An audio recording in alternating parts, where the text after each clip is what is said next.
Well, here's what happened to me. About 15 years ago, I worked for a small IT company, and they had $8 million worth of sales on the books, but not in the bank. Let me say that again. They had $8 million worth of sales on the books, not in the bank. So they were a small IT company. We're talking less than 100 people. So they sold they sold IT software, licenses, computers, anything IT. So they sold it. But here's the thing. They didn't make sure that the sale was complete and that the money was in the bank. So they, meaning salespeople, sold the services. They had orders. Then they delivered the order. They delivered the products. Then they billed for them. But the lane I'm in, which is collections, they forgot to collect the money. Now, I don't know how you forget to collect $8 million, but that's what happened. So when I got hired as a collector, they said, D, here's your list of accounts. It's $8 million. We need you to get to work. So I happen to be a believer. So I said a short prayer. My prayer kind of went like this. Hey, God, yes, I need your help. I don't know how this happened, but I need you to give me some quick wisdom on what to do. So after a few minutes of just being quiet, I kind of got a clue on what I needed to do. It was basically realizing that the reason there was $8 million worth of sales on the books and not in the bank, because it was a problem. So I see collections as two things. Collections to me is an extension of customer service, number one. And number two, it's problem solving. So I basically put on my problem solving hat and said, okay, let's figure this out.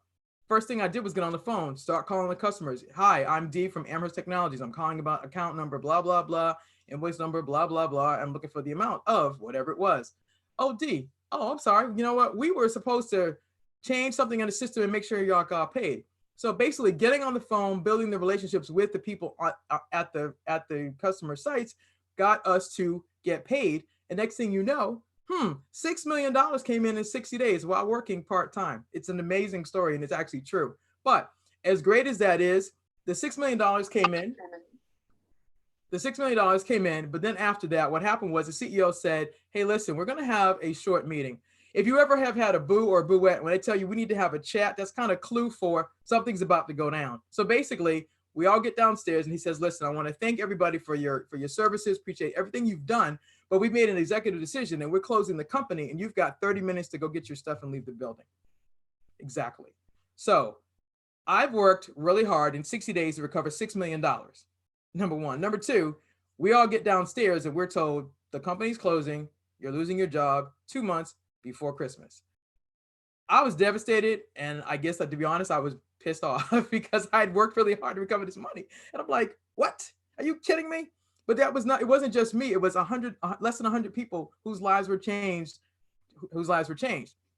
So after I picked myself up at the floor, I'm like, how did this happen? And then I realized there were 4 areas that didn't talk to each other. So the salespeople did the sales part.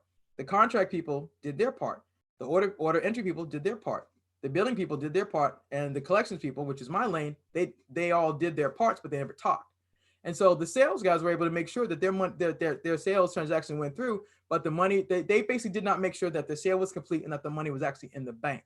And that's what I'm known for. That's my tagline. My tagline is the sale is not complete until the money's actually in the bank. So because of what happened to me personally, and because I know that right now with this pandemic that's going on, there are lots of small businesses that may be facing the same thing. They've already provided products, they've already provided services, and they've already billed for them, but they don't know how or when they're going to get paid because they don't want to mess up the relationship. And that's the tightrope of being in collections, because what people forget is that when you're in business, you do several things. You sell, you have to have a contract or agreement, you have to provide a product or service, you have to invoice for it, and then you have to collect for it.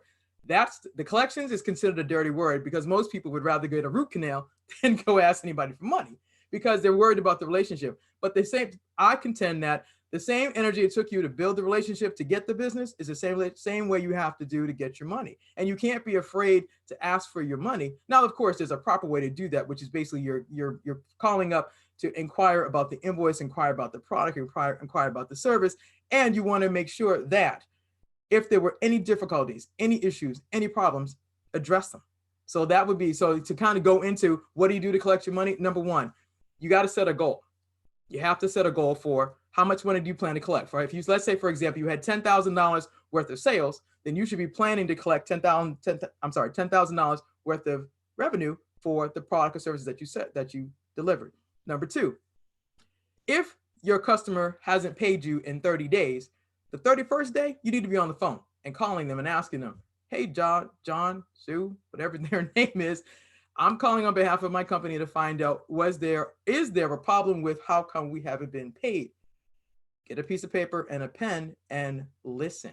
They'll tell you why they haven't paid you. Sometimes it's because you haven't delivered on everything that was agreed to in the contract, which means you need to fix it. If it's not you, the CEO, then it's whoever is responsible for making sure that that transaction goes well.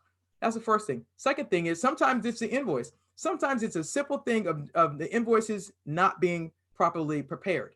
You forgot to put the contract number or the order number. Your information is incorrect. Some people have what I call fat fingers. They type really fast, but they forget to double check to make sure all the information is correct. So when it's not correct in the system, then you send it out incorrectly, and then you're wondering why you're not got paid. You haven't gotten paid. Well, you haven't checked. You didn't check the information. So one of the things you can do to make sure that you collect your cash is verify your invoices. Verify that your invoice information is correct.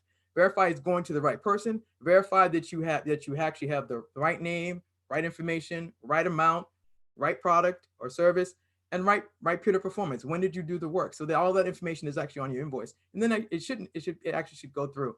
So along with that, I like to give you guys 5 tips. So excuse me 1 second as I grab my notes. So the first thing I want you to write down here is set a goal. The reason I tell you to set a goal with collecting your money is setting a goal gives you a focus. In the world that we live in today, most people are big on vision boards, whiteboards, whatever. A lot of people need to see visually, what are you going to work on? What are you collecting? I personally believe in terms of recovering money, you need to set a goal. So for example, if this is the month of April. So for the month of April, if you have $10,000 worth of sales that you've already done, you should have a list of how many customers have you serviced this month, how much money or how many products or services have you delivered, and how much money have you billed to them, and then how much money are you supposed to collect. You should have a goal for every single month. How much did you sell? How much did you deliver? And when are you supposed to get paid? And you should have a tracking system for when that's happening, so you know this is when I'm supposed to get my money. And if you're tracking it correctly, you should have a trigger, you should have a calendar, you should have something to remind you, hey, if my money hasn't come in by this date, I need to be on the phone doing follow-up, because the money is in the follow-up. The money's in the follow-up. And if you are squeamish or uncomfortable with asking for the money, then if you don't like doing it, then you need to bring on someone like myself who loves doing this and understands the delicacy of the relationship, but is also focused on getting you your money, because I don't want to see you go out of business. Because here's the thing, if you don't have any sales, you're not going to be in business. If you don't collect your money, you're not going to be in business. And right now with this pandemic, you can't afford not to collect your money. And I'm not saying in any way that you need to be rude or aggressive in that, but you do need to understand that you're in business to make money. That's the only reason you're in business. You get to do what you do through your lane of brilliance, but you're in business to make money. If you don't have any sales, you're not going to be in business line. And if you don't collect your money, you're not going to be in business line. So step 1 was set a goal. Step 2, if you have a bunch of accounts, identify the easy ones. It's kind of like the low-hanging fruit. Go get the easy money. You're like, are you serious? Absolutely. Go get the easy money. Number 1, if you have easy, if you deal with customers, whether it's coaching customers, business customers, it doesn't matter. You have your easy customers, you can just call them up. Hey, Sue. Hey, Johnny, whatever. Hey, I forgot, I noticed in my bills. Oh my gosh, I'm so sorry. Let me take care of that immediately. And before you get off the phone, the payment's done. I say, go get the easy money, go get the easy accounts, because number 1, that builds momentum. It lets you know that if you can get those easy accounts, then you can try to brace yourself for the customers that might be a little more challenging, and you have to massage them and work with them to get the money out of them. But the point is, when you identify the easy accounts, what it does is it builds momentum.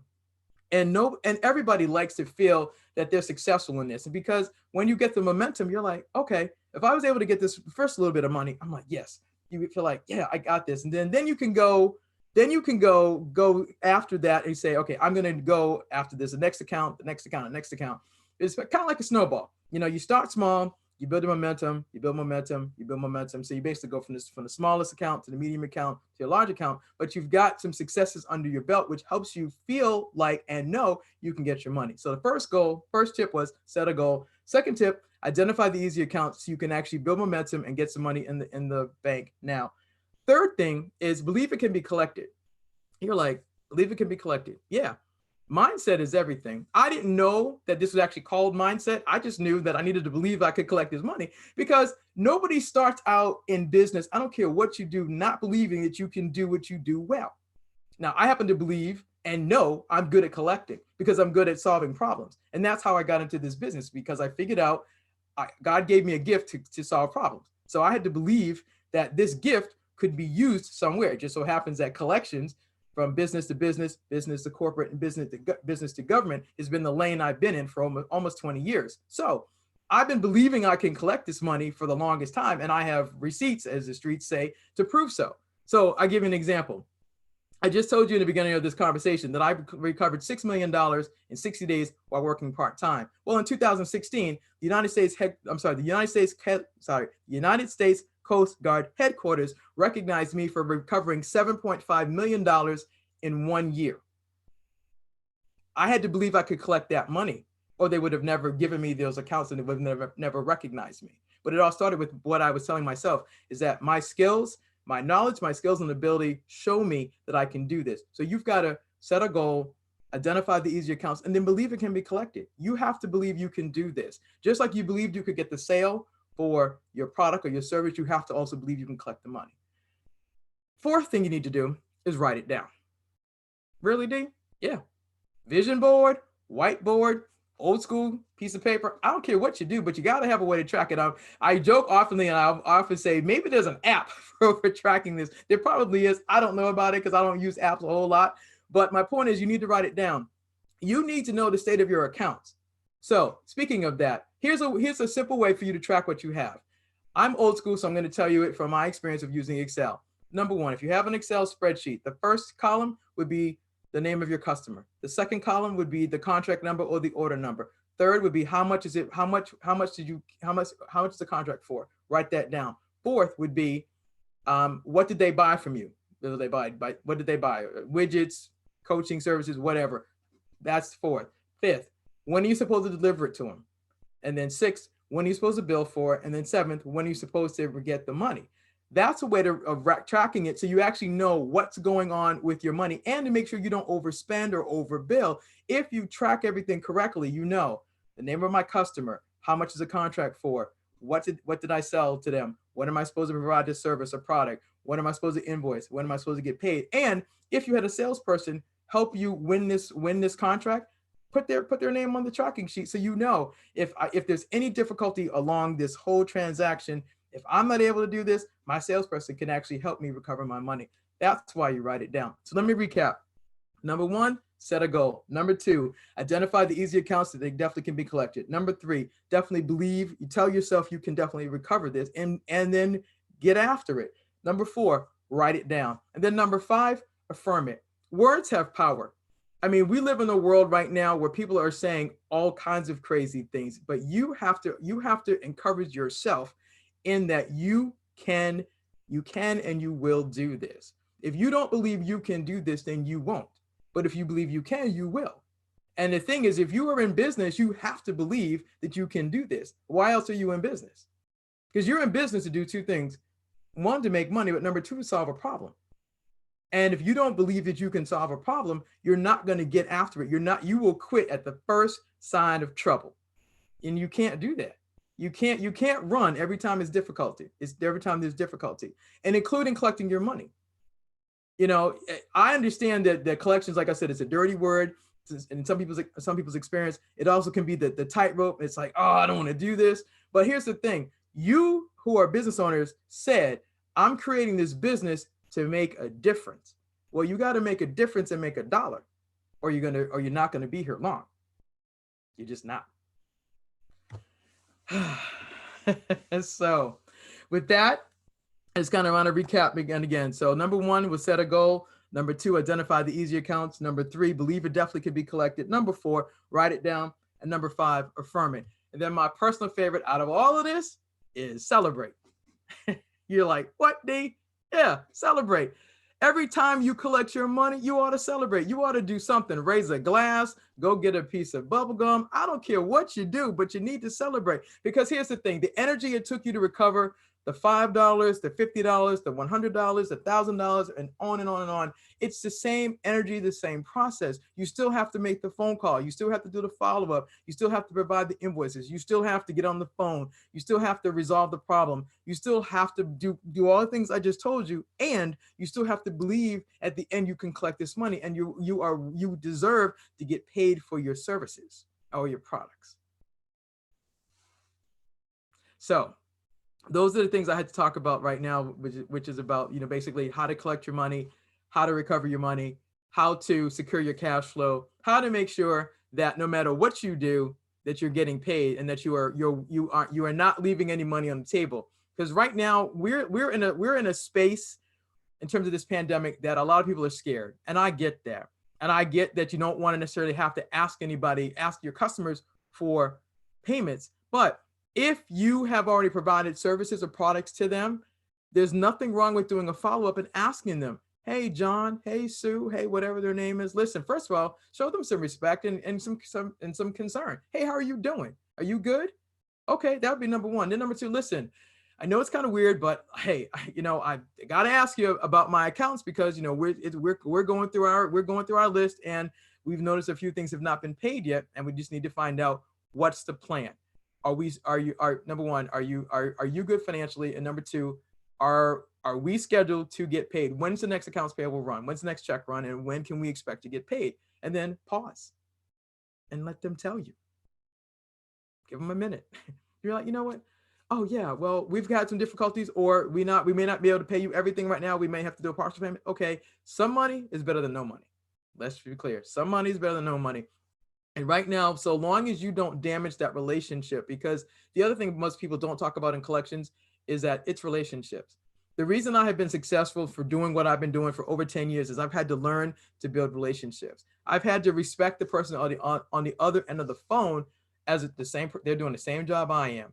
They're taking care of their customer. I'm taking care of my customer. I have to appreciate them and thank them for helping me solve my problem. And usually what I do is I thank them for taking my call. I thank them actually for going to do the research to figure out why come I haven't gotten paid. And then if they tell me, oh yeah, D, we're putting your invoices on the next check run, you're going to get paid this. Thank you so much. And I actually personally either call them back and say thank you, or send an email to say thanks for helping me go through this entire process of getting paid. And what it does is it builds history, and it also builds integrity, and it builds relationships. And the next time I have a problem, hey D, what you need? I got you.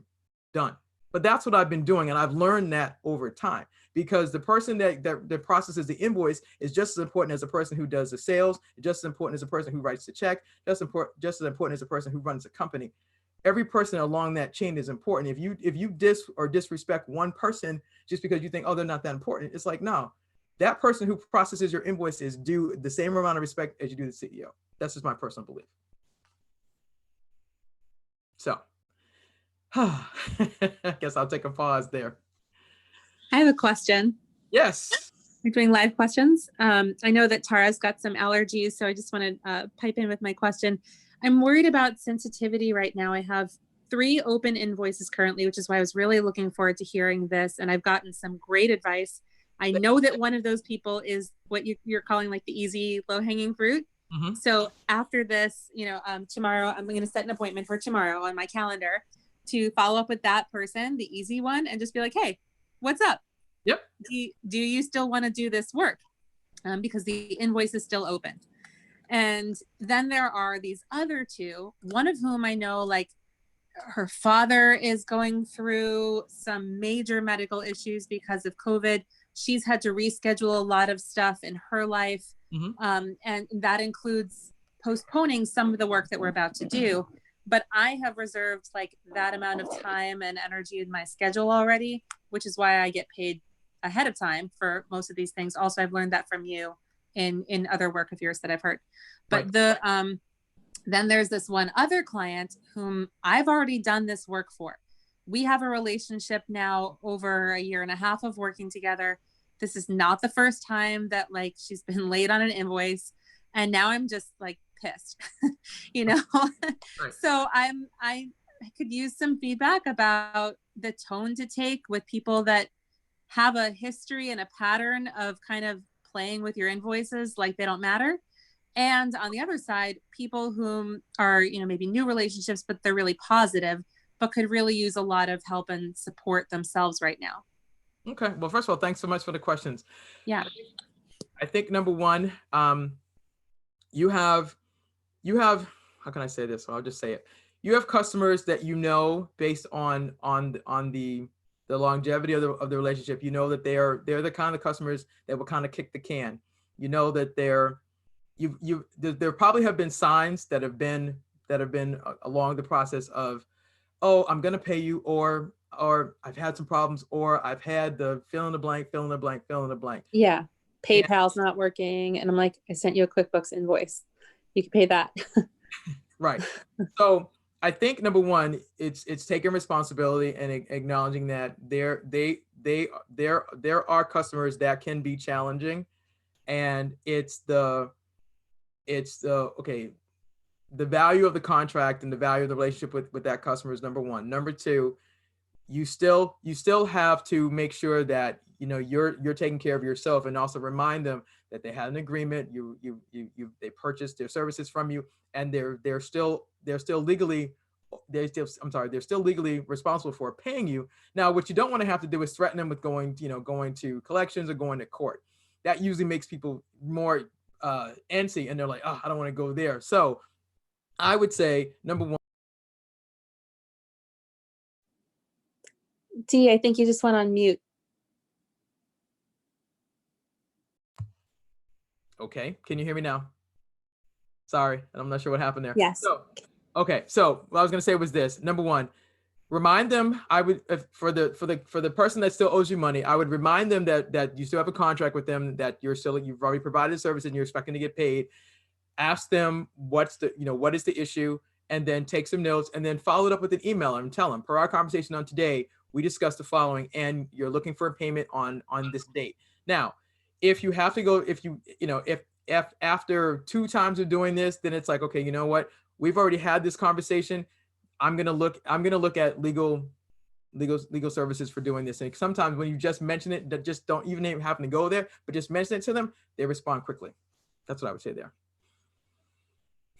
Great, Dee. Those were some awesome tips. Thank you so much, because that helps us to at least determine a plan. And a lot of people, they don't want to deal with being the collection or the collector because they have a personal bad connotation with collectors. Right. Not all collectors are bad people, evil people. They, their job is to collect the money on behalf of the business. It's like you doing some work for your job and your job decides to not pay you. You would want to get paid from your business or your company. And so if they refuse to pay you, you're probably going to sue them. But that's usually the last resort. Right. So, sometimes, like you said, having a friendly connotation to it, being understanding and having empathy is really great, because you value the relationship. Sometimes people forget. Sometimes they're prioritizing you, and the squeaky wheel gets the oil.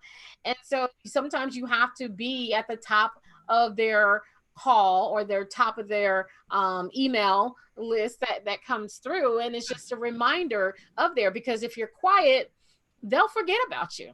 That's true. Or they'll think that, okay, maybe you don't need the money, maybe you're good.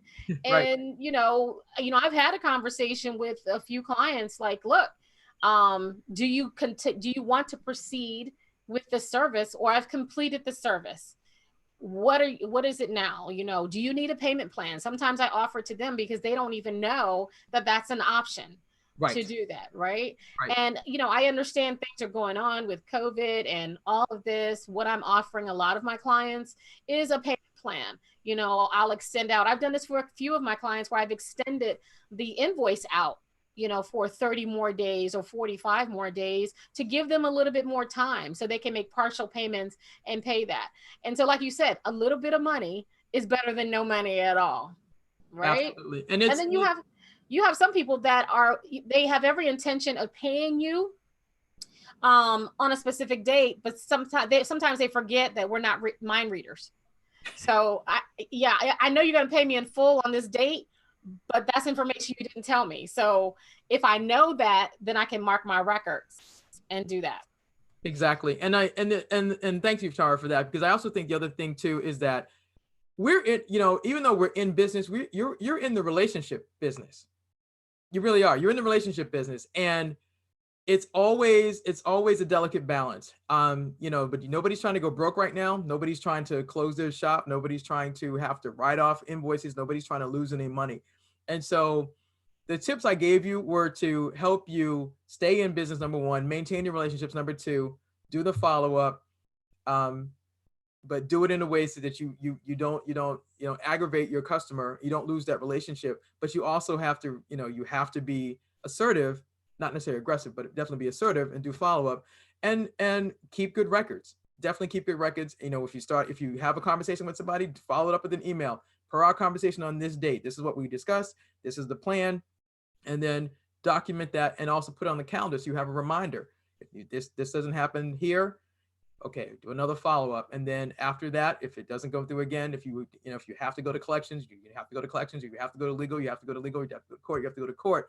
We're trying not to go there right now, but sometimes you have to, or sometimes, although you don't want to, sometimes you have to decide, you know what, this customer is just not worth all this aggravation. I'm just going to write this off. I'm going to cut my losses because I can't be bothered. And sometimes you do that because you just don't want to, you just don't feel like dealing with this anymore. Whether you're small, medium, or large companies do that a lot. They don't like to have to write off the bad debt because number one, nobody goes down that path of planning to lose money. Let me put some relative, like with a financial institution. I work with financial institutions and I was the CEO of a credit union, right? And so one of the things we don't want to have to do is we don't want to have to charge off a loan. Right. Because we have to write off that bad debt, because now that becomes an expense. That's money of our customers that we lent to someone else. That person is not going to pay us back. So we have to write it off as a loss, and we have to recover or, pull from a reserve to pay our customers back, which means we've lost profits. We don't want to have to do that. And so, that's what she means by writing it off. And then what financial institutions will do, we're going to tell your business. We're going to go on that credit report and we're going to tell everybody that you cheated on us and you did us wrong and left us with a baby that you don't want to support. How about that? Right? And that's called your credit report, right? It's your financial Facebook. We're going to tell all your business just in case you go to somebody else and try to get a loan. Nope. We're going to tell them, nope, don't do it. Right. So we don't want to get to that point. So financial institutions will either create a payment plan or whatever. We also deal with consumers differently. There is a willingness and an ability to pay, right? Mm-hmm. So if you have the willingness to pay, but you don't have an ability to pay, we handle those customers different from those that have the ability to pay, but don't have the willingness to pay. Okay. So we're more aggressive with those. We know you got the money, but you just don't want to pay us. Okay, cool. So that's when it goes to collections. That's when we have to take legal action and all of that stuff. And we spend a lot of money to do that.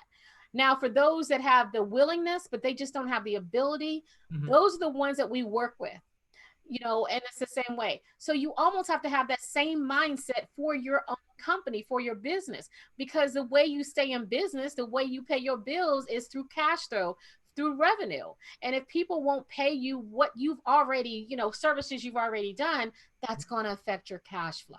Absolutely. That's what's going to put your business under. Why would you let someone else externally help to put your business under? We're not going to let that happen. Nope. So, Dee, before we end up, because this was great information, because I have a collections background as well.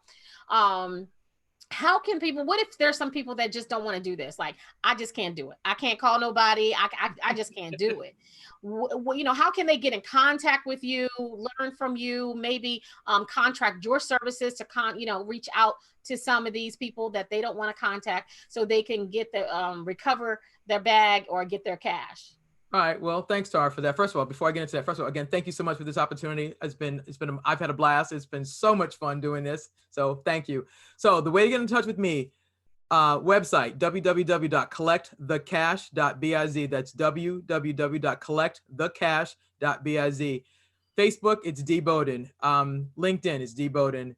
Instagram, D Bowden. Basically, go to the website, www.collectthecash.biz.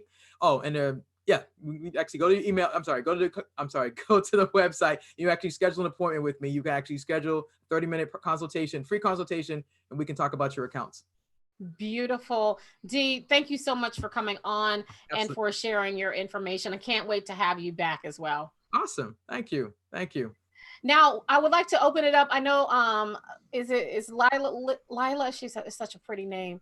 I Yes. know she had some questions and she had great information because those were great examples of, I have one where, I just had to remind them. I have another one. I understand they're going through issues. And then I have this one chick, like she getting on my damn nerves. I need somebody to tap the hell out of her and give me my money. Right. And so you handle them differently. I do want to open it up. If you have any questions, go ahead and unmute yourself. We'd love to see your beautiful face as well. If you have any questions.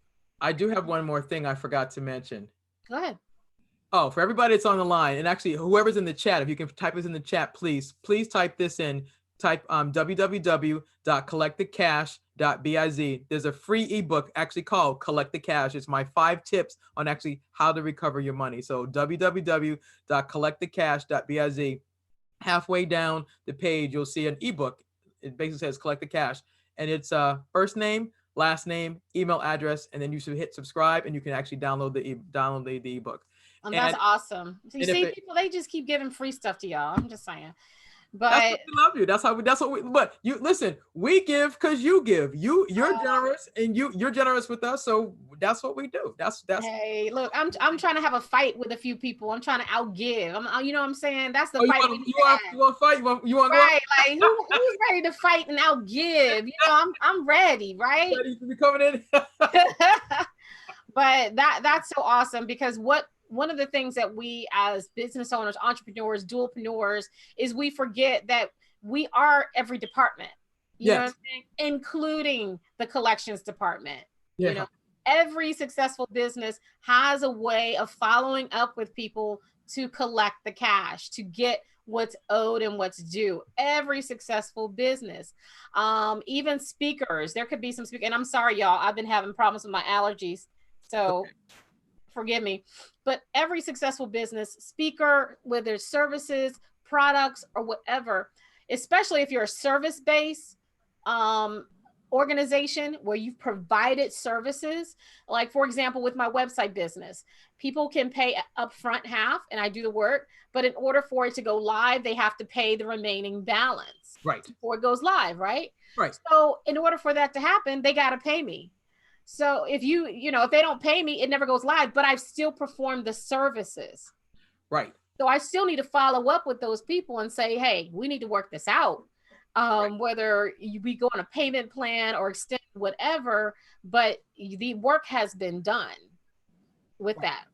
And I think it's interesting because see, this is, some of this, the payment plans and that process is a little different for me because I come from a corporate background. So we didn't really do payment plans. I mean, you basically had monthly invoices. I mean, the services were provided in a monthly invoice and that's how it kind of worked. Now, but I understand that in this new space, payment plans work for people. And I mean, in my personal life, I've done a payment plan. We used to call it layaway. And so we've done that. But the other thing, I mean, seriously, but the other thing is if you're in the professional services business, you signed up to get a product or a service. And you said, per the contract, I can afford to pay this amount of money every single month for 3 months, 4 months. Okay, that's one thing. Secondly, I saw a question come through and it says, how many times is too much follow-up? Well, because of where I come from, I believe that, there's follow-up and then there's extra follow-up. The goal is let's say that if the contract is worth $10,000, nobody wants to lose $10,000. So for me, it's the friendly conversation, it's the resending of the invoices, it's the reminders, it's getting the person on the phone and asking them, is everything okay? And it's finding out what can we do, because you don't, like I said earlier in the conversation, you don't want to lose the relationship. So follow up for me is until I get my money or I make a decision financially, and Tyra could probably speak to this better than I can, but you make the decision whether am I going to write this off? Or am I going to basically cut my losses? Tara, I should probably let you explain that better, because I don't really deal a lot with write-offs, so I don't know at what point when people need to write that off. That's not my lane. My lane is really just straight AR, straight collection. So if you could take that, I appreciate it. So it depends on your situation and how long you want to deal with it, right? So with financial institutions, once we reach about 180 days, which is usually 6 months, we begin, depending on the type of loan, it depends whether it's credit card, a loan, and also it depends on the amount, because it could be an unsecured amount, but it's 50,000. We're going to collect as long as we can. Right. But if it's $500, I'm not holding it out for 6 months to a year. I'm just going to write that off. But if you're a small business, that $500 could pay your, portion of your rent. That $500 could be a car payment. You know what I mean? Absolutely. And so you want to be able to start positioning them as to what stage they are in collections. So collections has stages, right? So you start off with the friendly reminder stage. You start off with a second friendly reminder. Oh, you may have forgotten. Yep. A third, we've tried to get in contact with you, but we've gotten no response, or we've gotten in contact with you. To, hey, let's talk about what's going on and see what we can do to work it out. To, you're not cooperating. What do we need to do so we don't have to go to legal action? To, okay, we're about to go to legal action. To, you get something from the court, like, I'm suing you, right? And suing may be depending on how much money they owe you. Like if someone owes you $10,000 for work that you've done, that may be worth you going to court for. Yes. $500 may not be. $3,000 may be good for small claims court. But if you go to court, you want to make sure that you have certain documents and documentation in place. You want to have some form of agreement or contract that they sign and say, I agree to pay for this. You can do what most financial institutions do. I don't know, not financial institution, but finance companies do this, right? Finance companies will send you a check, which is a loan. And on the back of it, they say, by endorsing this check and depositing this check, you agree to the terms and agreement of this loan. Yep. Okay. Whether you read the terms and agreements of this loan or not, if you sign the back of this check and deposit it, you agree to everything related to this loan, right? That's why I tell people, never just cash a loan from a company you've never heard of or that just came in the mail. Don't do it. So by you creating, and it doesn't have to be 20 pages long, it could be 2 paragraphs. But the reason why you want that is in the event you have to go to court, because then you have to prove that this person agreed to pay you the money for services rendered. Exactly. Okay. Yep. Well stated. Thank you. And you can get that. You can Google, credit agreement, and it could be 1 page or a letter or whatever. They can sign it virtually. You can do eSignly. You can do DocuSign. You can do several, eSignly is free, where if they sign it virtually, then you have something on there that says they agree for you to do the work, and they're going to pay you by this date. Okay. Right. And that's just if you want to, if in the event that you have to go to court, that's my position on there. But, in other cases, before I get to the point where I'm saying we're going to go to collections or whatever, I would probably put those accounts, I'd probably hand them off to someone like D, or to hand it off to D, because I don't want to affect a relationship. So it's better coming from her than from me. Right. Exactly. So case in point, when I do speaking engagements, there is someone who negotiates the price on my behalf. I don't want to be the chick that talks about the money and then has to collect the money. I don't want to be the bad guy. I want them to like me as the talent, to love working with me, to want to work with me again. Now, if they're not paying me money, and I had this situation before where I wasn't getting paid when they told me I was going to get paid, and it was a sum of like almost 5 figures, like $8,000. And we were like, where's the money? Where's the money? I'm not trying to be that chick. I need them to like me because I need them to hire me again. Right. So I had my agent to collect on my behalf. She was the bad guy. She said, look, y'all are 30 days past due on a 30-day net. which means we gave you 30 days to pay it. Now you're 60 days past due. When is she going to get paid? Or she is going to cease and desist, or I will have her cease and desist the work, right? That strong language needed to come from somebody else, not from me, because I needed to keep that relationship with those, right? Exactly. So with those certain situations, sometimes it's best for you to hand it off to someone else so you can play that good cop, bad cop. Yeah, it's like basically having a third party administrator come in and handle that piece that you don't want to handle, to what Tara said, because that relationship is important. And if you were to hire BCS Solutions, we would be coming in to make sure we recovered your money and also manage that relationship so that you can still do business with them with no problems. Right. And the other point is how financial institutions, so I'm giving you a little personal finance and business finance one-on-one with the collection side. When a financial institution writes it off, one, we're going to report it as a charge-off for you, an unpaid charge-off, which is going to negatively affect your credit. We're going to hold on to the bad debt, because even though we've written it off, doesn't mean we're going to stop collecting, right? It just means that it's no longer an active account or loan on our books, so we can't claim it as income. It's a loss for our books. But if we get the money afterwards, that's considered a recovery. So that's new revenue coming in on a past old debt. Mm-hmm. So what we'll do is, even though I may charge it off, I may still have a collector to still collect for the money. That's why you have a charge-off account, but the collector is still calling you, or an attorney's office are still calling you on behalf of. Mm-hmm. That's why, because now it's additional money, it's recoveries. And financial institutions and organizations, they like recoveries because that's technically new money. Now, here's the thing. As a financial institution, if we exhaust it and we try to collect or whatever, there could be a collector that could say, you know what, we'll buy that bad debt from you for pennies on the dollar, and then we're going to collect it from our company, right? So, for example, you had a credit card with a financial institution. They try to collect on you for a year. They wrote it off around month 6. They're still trying to collect. After a year, they're like, whatever, something is better than nothing. Mm-hmm. So they sell it to this collection agency or an attorney's office. And instead of getting the $1,000 that is owed, they might get $200.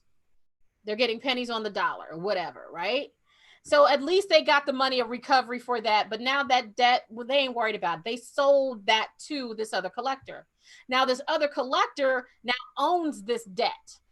So what they paid $200 for it, but they're still going to try to collect $1,000 plus any other collection fees on top of it.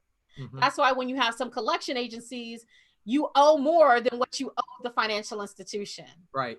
Now you got to be careful with those, because if in the credit contract, it's not listed in there that you will owe any subsequent owners of the debt, mm-hmm. you may not have to pay the debt once it's sold. Okay.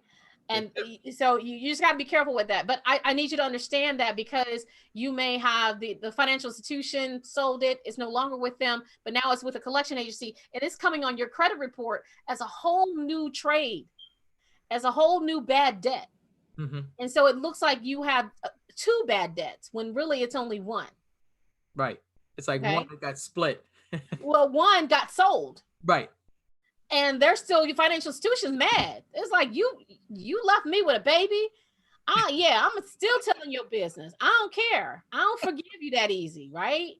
But then they're gonna say, you know what? You can have him. You can do it. I'll give you his phone number or whatever. So they're gonna try to call you or whatever. So I'm selling the debt off, but I'm still gonna tell the world that you did me wrong. Mm-hmm. Right.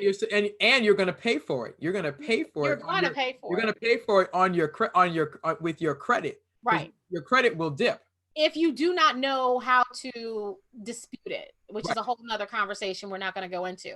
Right. But we're going into, because I need you to understand, at some point, if it's with a collector who now owns the debt or bought it from the other financial institution, your job is to make them validate the debt. They have to prove that you owe them the money. So for example, I owe D $1,000, right?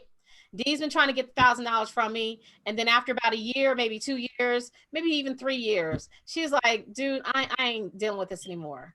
She sells it to Lila. Lila then says, okay, I'm gonna sell it.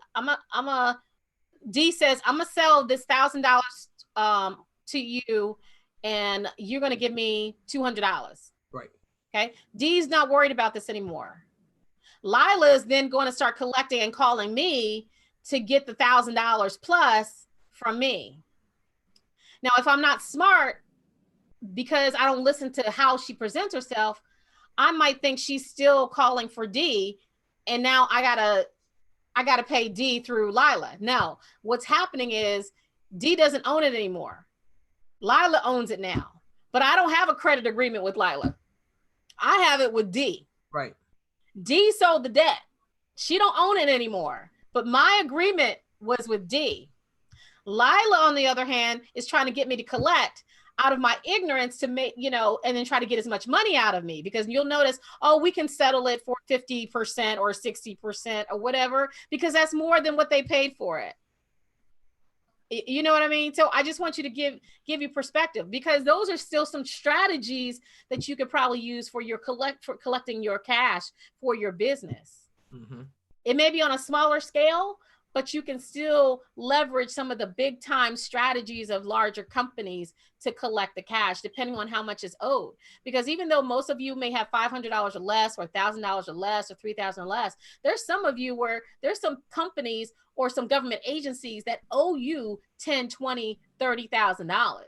Let me speak about the government agency piece, because that's the other piece that I actually do, and that's part of my dualpreneurship. And so, if you have or plan to have government contracts, if you end up getting a federal government contract, that money is guaranteed money. Now, let me say this: it's guaranteed with the understanding that you're actually going to provide the product or the service.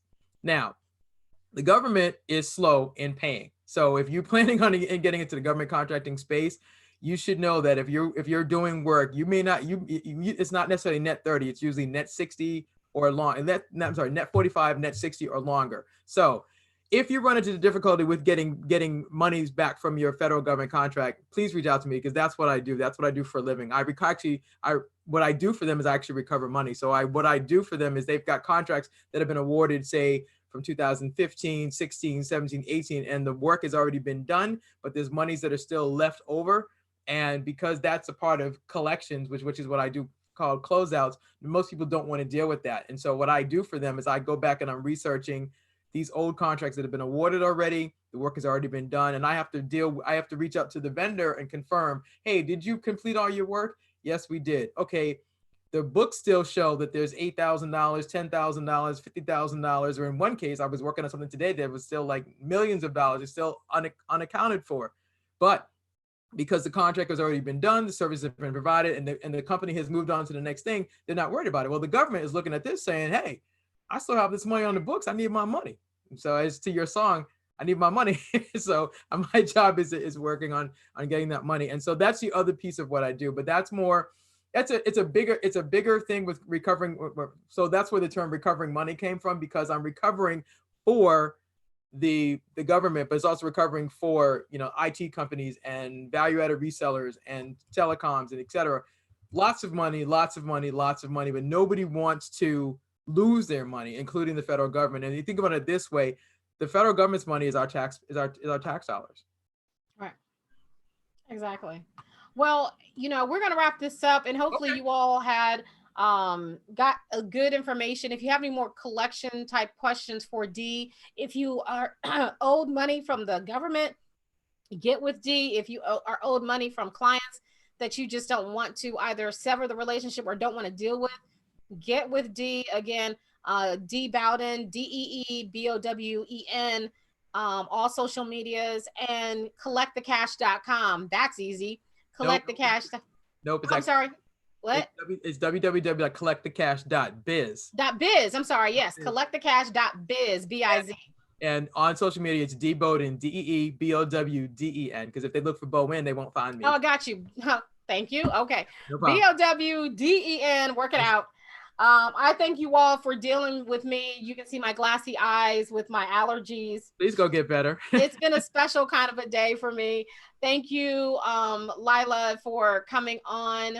Yeah. Lila, if you would like to show your beautiful face, come on, and tell us, a little bit about your business and what you do, that would be awesome. We'd love to know about your DUALpreneur superpower. Oh my gosh, I'm a lasagnapreneur right now. That's what I got going on at home. But I help people to say things better. I'm a communication specialist. I help people to put stuff into words when they're having a really hard time and to connect better with their communication.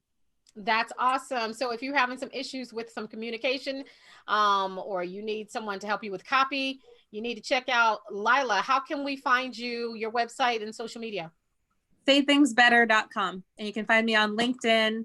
I think I'm at my max number of connections on LinkedIn, which is 30,000, but you can follow. And if you send me an email, I'll respond the same day so that we can have an open line of communication. Beautiful. And repeat that. It's Lila Smith, Lila, last name Smith. And you can go to saythingsbetter.com. And on Instagram, I'm Lila Lasagna. Say things better. Thank you so much for joining us and for showing she got dressed just for us. I know, right? I feel special. I'm so formal. Me my too. formal sweatshirt. I told y'all, I got a new shirt on today. I was going to go with something else. I was like, let me give you a little color since, I'm looking like from here up, I'm looking like crazy, but you look beautiful. Bless your heart. This was very valuable. Thank you. Looking forward to more DUALpreneur episodes. Yes. Thank you. Thank you so much. Dee, thank you so much for coming on and for sharing. Absolutely. We're definitely going to have you back so we can talk more about certain specific strategies. But again, if you all have questions for Dee, put them in the comments below. #replay if you're watching the replay. She is a part of the DUALpreneur family, so she will respond to your questions. You can definitely reach out to her and learn more about her services. collectthecash.biz. Thank you so much, everyone. Don't forget, my name is Tara Jackson, aka Madam Money. I do business coaching to help you get clarity and get more money for your business. But one of the things that I love to do is build websites. I believe that every small business owner, regardless of size, should look like a Fortune 500 company online, because your image, your virtual image, does matter. If you'd like to have a conversation with me to talk about your needs, simply go to srjwebsites.com, srjwebsites.com. If you scroll to the bottom, you can schedule a consultation. We can have a little chat. Would love to either consult you or to help you build that personal brand and image online. Thank you again, Dee. Thank you, Lila. Thank you for everyone that's tuned in. I love you. There is nothing you can do about it. And don't forget, y'all, come on, wash them hands. Yes. See ya. Bye.